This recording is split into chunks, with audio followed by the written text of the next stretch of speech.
Okay, sorry guys. So,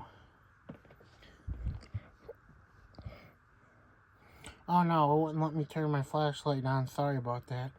I have to stitch these together then. Or this will be a part 2 now. You're gonna go in here, and you're gonna take your thread like this, and you're gonna go. God fucking damn it! You're gonna take your thread, and you're gonna stick your bobbin in there. Then you're gonna go this way, and there's that little lip in there. You're gonna go around, and it's hard. It's gonna be difficult to get it around that lip.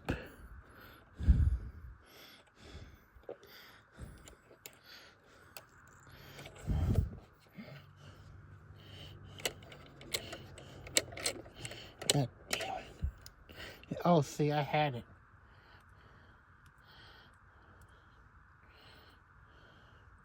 So you're gonna go in here,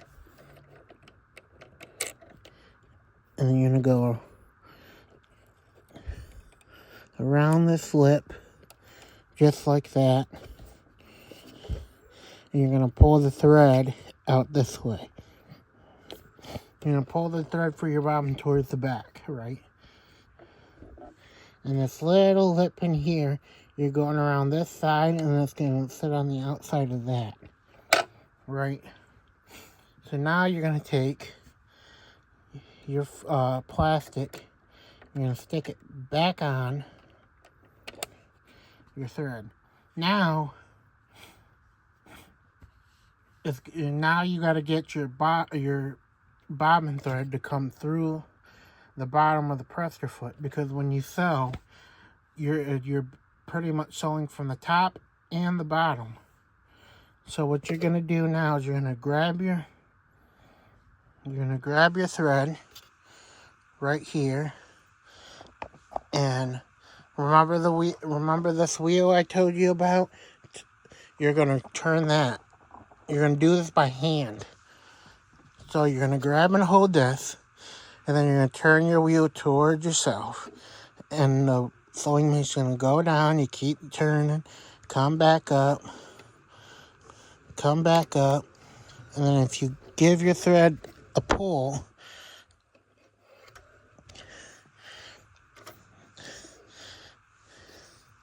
now see, I got a hold of the thread.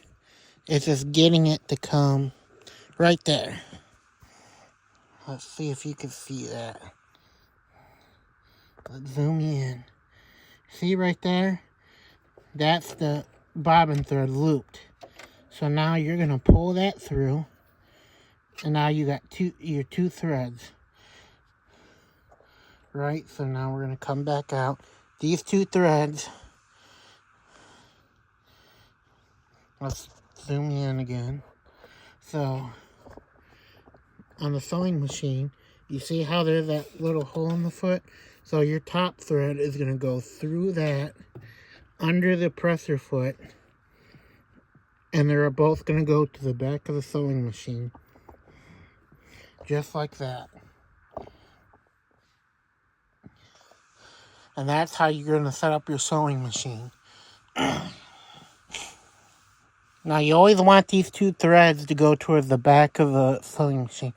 You don't want them on the side or in the front. You want them in the back. Because as you sew and your material goes through, it's going to go between those two threads.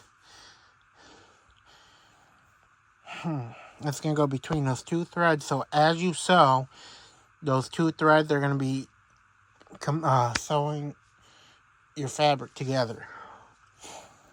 Now, you got in here, they call them dog teeth. But it's like a little foot thing. Or not like a foot thing, but they're like little teeth. And they don't go through the fabric, but they help you grip the fabric. So once you put your presser foot down, and as you start sewing, those teeth, they move, so they'll go down, forward, and they'll go up and grip your fabric and pull it through. So you don't actually need to push your fabric through yourself. You kind of just, you can use your hands to kind of hold your fabric even or straight, and you can just guide it through. I even seen sometimes where they'll put their fabric together and they'll put it in here, and that's what I do too. You put it in there, and then you hold your fabric together, and I usually have one hand here, or you can have one hand you can guide your fabric through when you're sewing, because the dog teeth will pull your fabric through for you. Now, the other thing we're going to come over here and go over is we're going to go over your buttons. So, on the top machine, you got these 3 buttons.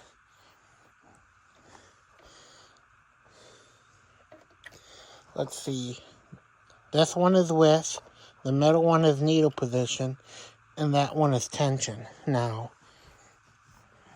as far as the width goes, I have this set in between 1 or 0, or actually, 0. I'll have it set to 0. Then, for my needle position, it's always going to be, you're always going to have your needle position in the middle. Usually when you're doing your regular sewing, it's going to be in the middle, and you're only going to move your needle position for certain things that you do. Like if you use one of the other foots, like one of the foots in here, you can only sew on each side of it, so that's what that'll be for. And then you have your tension, which is how tight or how loose you want your thread when you're sewing. I keep mine set up for. I kind of looked all the stuff up to see what was good for general sewing, and what I come across is your width is at 0. Your needle position will always stay in the middle unless you're doing like zippers or buttons or other stuff. And then your tension will be at 4. And then if you come over here, you got your needle length. Or not your needle length, but I'm confusing myself. Your thread length. You got 0, 1, 2, 3, 4. Now, when I did look this up, it said for your length, you want it you want it 2.5 to 3. I got it at 2.5. So right in between 2 and 3, 2 and 3. This here, if you guys can see that, right there, this little box right here in the middle, that is for zipper holes. You will only use that when you're using the zipper foot to make zipper holes. If you're not doing anything zipper related, you don't need that setting on. Now, down here, and we will move you down, and we will zoom you in. Oh. This is your different kind of threads. This is for zipper holes. So when you're doing your zipper holes, you'll turn this knob to the zipper hole, design, and then you'll turn your length to the zipper hole at the top. So that's only for when you're doing zipper holes. Now, these all right here are all your different kinds of stitches. Now, you'll use different stitches for different things, but most of the time, if you're doing like general sewing, you're going to be using the straight stitch. Now, when it comes to, I have a foot for overlocking, or they call it overlocking, or tactically like serging, because I'm not going to go spend money on a whole serger when I can just buy a foot to do it on my machine. Now, as far as serging goes, there's a lot of different stitches I see people use. Like you can use this, you can use like this stitch here, or that stitch there, or this stitch here. There's a lot of different stitches you can use. I just use whatever zigzag stitch I can find, either this one or this one, whatever. Now, I'll go over that once I get the sewing and stuff, because eventually, well, not eventually, but at some point, which will probably be next weekend, I'll go over the different stitches and stuff. I'll even get some, if I need to, get some scrap fabric and do a pass of each of these stitches, and even the zipper foot stitch, so you guys can see that. Now, you guys are probably wondering, if you see, you got a black, each stitch, you got one that is black and one that is blue. The blue one is pretty much it's the same stitch as the black one, except it's a stretch stitch. So what you'll do is, and we'll zoom out, is right here on the sewing machine, you got this blue S1. Now zoom in. That blue S1. Now, when you want to use these blue stitches, you're gonna turn your knob to S1. So, if you want to use them, turn it to S1, and that's what will allow you to use the blue stitches. Now, the blue stitches are for stretchy fabrics. It's basically what the stretch stitch is for. Is like stretchy fabrics, or for areas on your project where you want to have a little bit of where it's going to have some stretch in it, so you don't go to bend or squat or do something and the stitch just rips open. And that's what these blue stitches are for. Your stretch stitches. Now, that is all there is to setting up the sewing machine. I didn't go over this switch here, because this is a reverse switch for when you're sewing. So, I will go more into this when we start sewing. And even with the presser foot, to move the presser foot up and down, there's this lever back here. So you see the presser foot here. You lift that up, presser foot goes up. You put that down, presser foot goes down. And then this little bar here, that is only to release your presser foot when you're changing your presser foot out. Unless you're changing your presser foot out, you will never do anything with this, ever. And then this up here, if you guys are wondering, this is actually a cutter for your thread. So if you don't have scissors or anything, after you sew a project and you get done with it, this part of the thread will still be attached. You can just bring it up here, go there, and it cuts it right off, as you can see. That's all that does, is it'll cut your thread. Now, if you have scissors, you won't have to use that. So,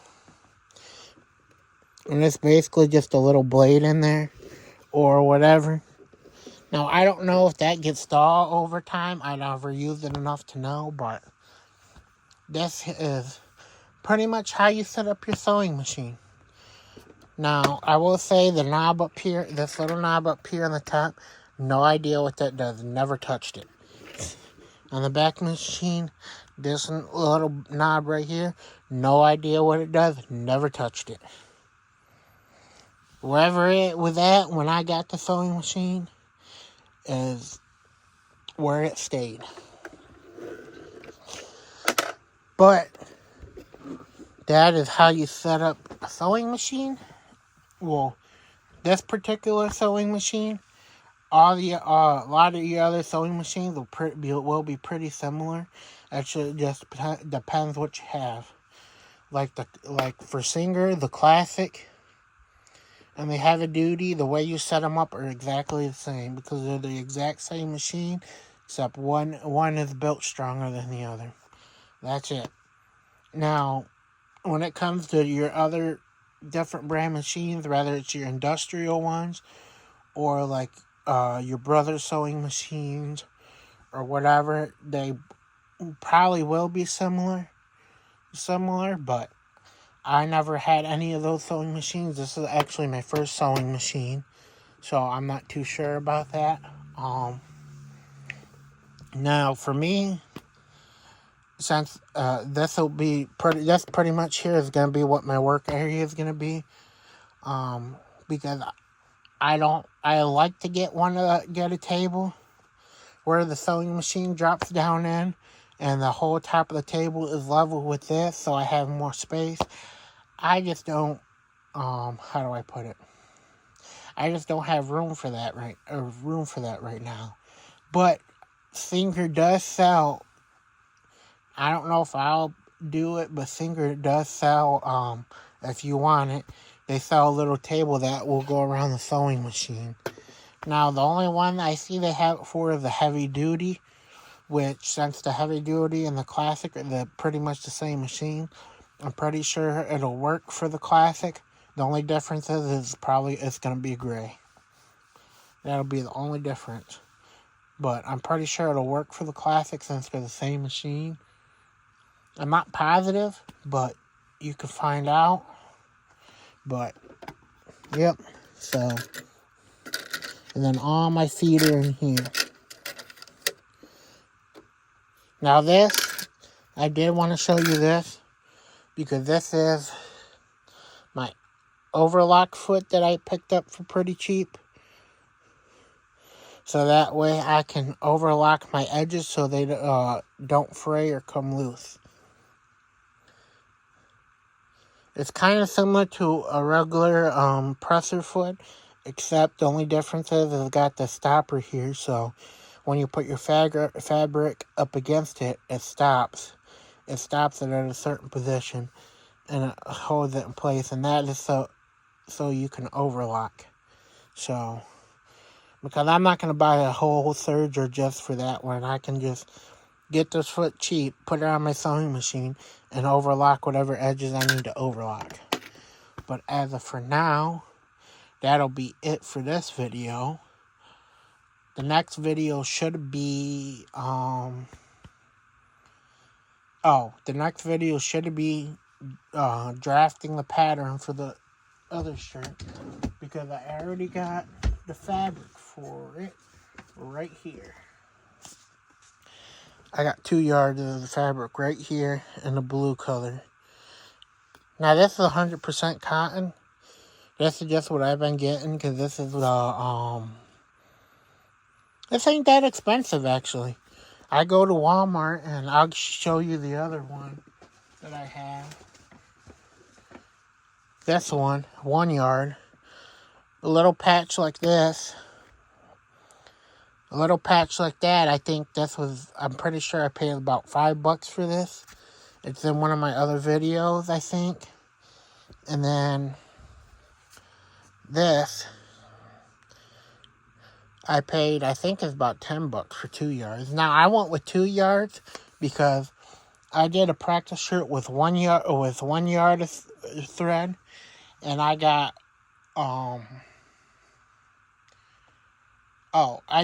I was able to get the back half of the shirt out of it. Back half of the shirt. I was able to get back half of the shirt out of it and have it extra scrapped for some other stuff. So with the 2 yards, I figure with the 2 yards, instead of buying 2 separate ones of that, just buy a whole thing of 2 yards, and it'll be enough to get me the back panel, the front panels for each side of the shirt to button up, and then I'll have fabric left for the collar and for the little button panel and shit like that. So this I'm not going to use yet. That is going to be saved until, I actually use this material to make a shirt and see how well it comes out. So that is the material I'm going to use for now. Plus, I do like blue. So, but as of for right now, this is where this video is going to end. So, please like, comment, subscribe. And I'll see you guys in the next one. So, see you in the next video. Hopefully, I'll be drafting the pattern, but I will see you next time.